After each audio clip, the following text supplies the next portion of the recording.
ये है भोला राम। इसका नाम जैसा है, इसका स्वभाव भी बिल्कुल ऐसा ही है। इसके मन में किसी तरह का छल नहीं है। उसका हंसमुख चेहरा महिलाओं को बहुत पसंद आता था। क्या बात है भोला राम, बहुत खुश दिखाई दे रहे हो। चाहे जो भी हो, तुम्हारा ये मुस्कुराता हुआ चेहरा देखकर बहुत अच्छा लगता है भाई। तुम आखिर इतना खुश कैसे रह पाते हो? मैं अपने काम से संतुष्ट हूँ, इसलिए मुझे किसी चीज की चाहत नहीं है। अरे वाह, तुम्हारे मुंह से बोली तो बंदूक की गोली से भी ज्यादा तेज चलती है। एक बार गृहस्थी के चक्कर में पड़ जाओगे तब तुम्हें समझ आएगा कि दूध में कितना पानी है। अरे नहीं, मैं अकेले बहुत ज्यादा खुश हूँ। मेरी शादी करने की बिल्कुल भी इच्छा नहीं है। तुम्हारा ऐसा अकेला रहना हम लोगों को भी बिल्कुल अच्छा नहीं लगता। तुम्हारी अब शादी की भी उम्र हो चुकी है, अब तुम जल्दी से शादी कर लो। हाँ, देखना जिंदगी जीने का मजा और भी बढ़ जाएगा। अरे अब ये क्या मुसीबत है। अरे आप लोग मेरी बात समझिए, मैं अकेले बहुत ज्यादा खुश हूँ। ये बोलने से काम नहीं चलेगा भाई, हम लोग तुम्हें शादी के मंडप में बिठा कर ही रहेंगे।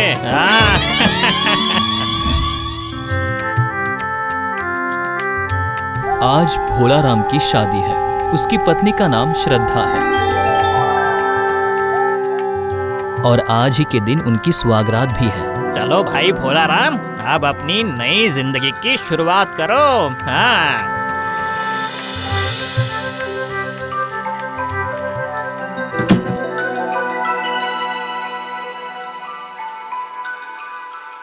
सुनिए, बत्ती बंद करके सो जाइए, मुझे बहुत नींद आ रही है। ये क्या, तुम इतनी जल्दी सो जाओगी?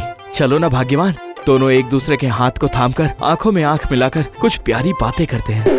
वाह वाह वाह वाह वाह वाह, आपके दोस्त तो कह रहे थे कि हमारा दोस्त बिल्कुल हीरे की तरह है, लेकिन अभी तो मुझे कुछ भी वैसा नहीं दिख रहा। अब जल्दी से सो जाइए और कल सुबह उठकर जल्दी काम पे चले जाना। कौन सा काम?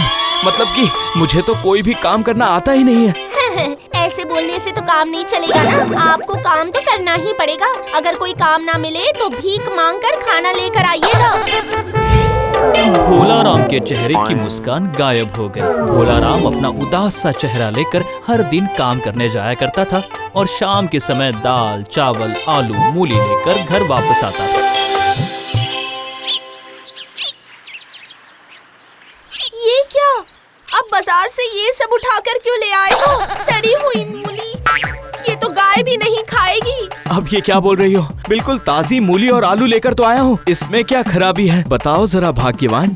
देखिए, मैंने बोल दिया ना ये खराब है, तो फिर ये खराब ही है। अगर मुझसे आपने ज्यादा बहस की ना तो ये सब्जी काटना मैं छोड़ दूंगी और वो झाड़ू उठा लूंगी, समझे आप?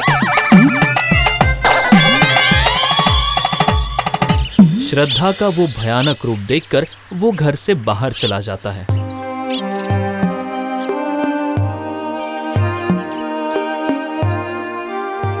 छोटी छोटी बातों पर झाड़ू उठा लेती है। ये पत्नी है या फिर गले का फंदा?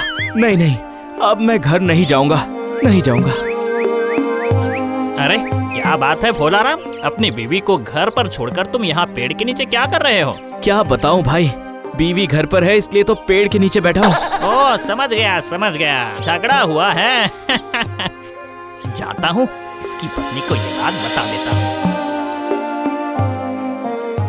भोला राम जिस पेड़ के नीचे बैठा हुआ था, उसके ठीक ऊपर मदन भूत का वास था। हाय, अच्छी खासी जिंदगी जी रहा था, पता नहीं क्यों मैंने लोगों की बातों में आकर शादी कर ली। ये रोना धोना मुझे बिल्कुल अच्छा नहीं लगता है। रो मत, रोने से क्या होगा, तुम्हें लड़ना पड़ेगा। किससे? श्रद्धा से, वो भी मुझे? तुम्हें पता भी है तुम क्या बोल रहे हो? अरे मैं भूत हूँ, मदन भूत, मैं सब कुछ जानता हूँ। सुनो, वाइफ का फुल फॉर्म होता है without information fight every time. जाओ, जाकर पति से फाइट करो, जाओ। हाँ, फाइट? शादी के पहले दिन से उसने मुझे टाइट कर रखा है, उससे फाइट कैसे करूँ? अरे कहाँ हो? किस पेड़ के नीचे हो? हाँ, घर छोड़ोगे? आपका घर छोड़ने का ये भूत ना मैं अभी भगाती हूँ। अरे ये तो श्रद्धा की आवाज लगती है। ओ मदन भूत, मेरी बीवी पीछे पड़ी है, मुझे उससे बचा लो। क्या? कौन बचाएगा? मदन भूत, उसे भी मैं अभी सबक सिखा दूंगी। आप मुझे जानते नहीं हो, मेरा नाम भी श्रद्धा है। इस झाड़ू से ना अभी तुरंत आपका दिमाग एकदम ठीक कर देती हूँ मैं। ये लीजिए, ये लीजिए, ये अरे लीजिए। बाप रे, भागो। आपको पढ़नी ही चाहिए। भागो। अरे नहीं नहीं नहीं नहीं, अरे छोड़ दो मुझे।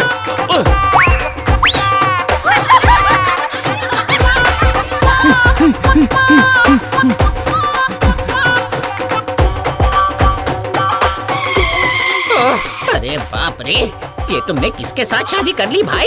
ये तो बहुत डेंजरस पत्नी है। यहाँ ना ही तुम रह सकते हो और ना ही मैं रह सकता हूँ। इसने तो भूत का भविष्य ही खराब कर दिया। ये तो बहुत खतरनाक है भाई। मदन भूत, मुझे मेरी बीवी से बचा लो, ये बहुत ज्यादा खतरनाक है। रुक जाओ, मुझे जरा सोचने दो।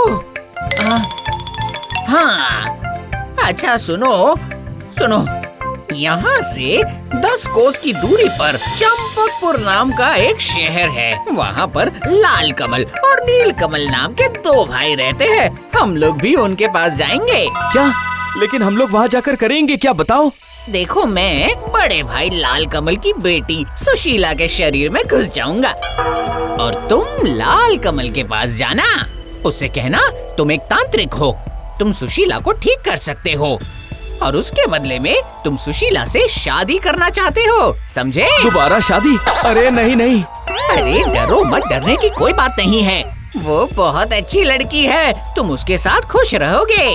उसके बाद मैं भी मौका मिलते ही उसी के घर में किसी के शरीर में घुसकर वहीं पर रहने लगूंगा।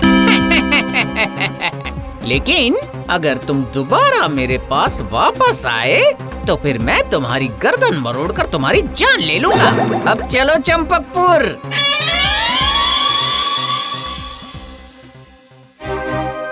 कहे अनुसार मदन भूत लाल कमल की बेटी सुशीला के शरीर में घुस जाता है।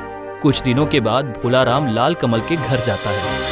सुनिए, अगर आप मुझे मौका दें तो मैं आपकी बेटी को ठीक कर सकता हूँ। देखिए बाबा जी, अगर आप सच में मेरी बेटी को ठीक कर देंगे तो फिर आपको जो भी चाहिए मैं दे दूंगा। नहीं नहीं, मुझे रुपए पैसे नहीं चाहिए। मैं तो आपकी बेटी के साथ शादी करके गृहस्थी बसाना चाहता हूँ। अच्छा ठीक है, अगर आप उसे ठीक कर देंगे तो मैं अपनी बेटी सुशीला की शादी आपसे ही करवा दूंगा। वाह, बहुत बढ़िया, बहुत बढ़िया। चलिए अब चलिए मेरे साथ, मैं भी जरा देखता हूँ वो कैसा भूत है जो शरीर छोड़ ही नहीं रहा।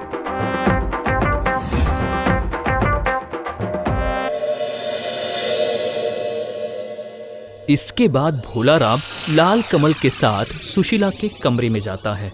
मदन भूत भोलाराम को देखते ही बोल पड़ता है। अरे बाप रे, तुम यहाँ कैसे? मुझे मत मारना भोलाराम तांत्रिक। तो फिर अभी तुरंत यहाँ से चले जाओ, वरना। अरे बाप रे, जा रहा हूँ, मैं अभी तुरंत जा रहा हूँ।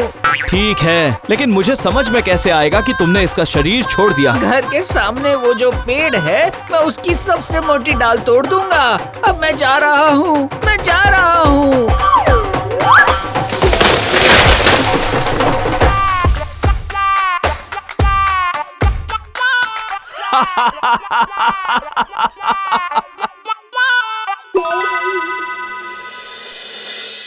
उसके बाद से सुशीला के प्यार और स्नेह से भोलाराम की जिंदगी बहुत खुशी खुशी गुजरने लगी।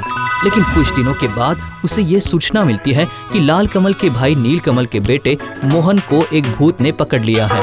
भूत भगाने के लिए फिर से भोलाराम को बुलाया जाता है। लेकिन मैंने तो भूत भगाने का काम बहुत दिनों पहले ही छोड़ दिया है। बेटा भोलाराम, तुम मेरे बेटे को बचा लो बेटा। तुम्हें जो कुछ भी चाहिए मैं तुम्हें वो सब कुछ दूंगा, मैं तुम्हें सब कुछ दूंगा। आखिरकार भोलाराम को मोहन के पास जाना ही पड़ा।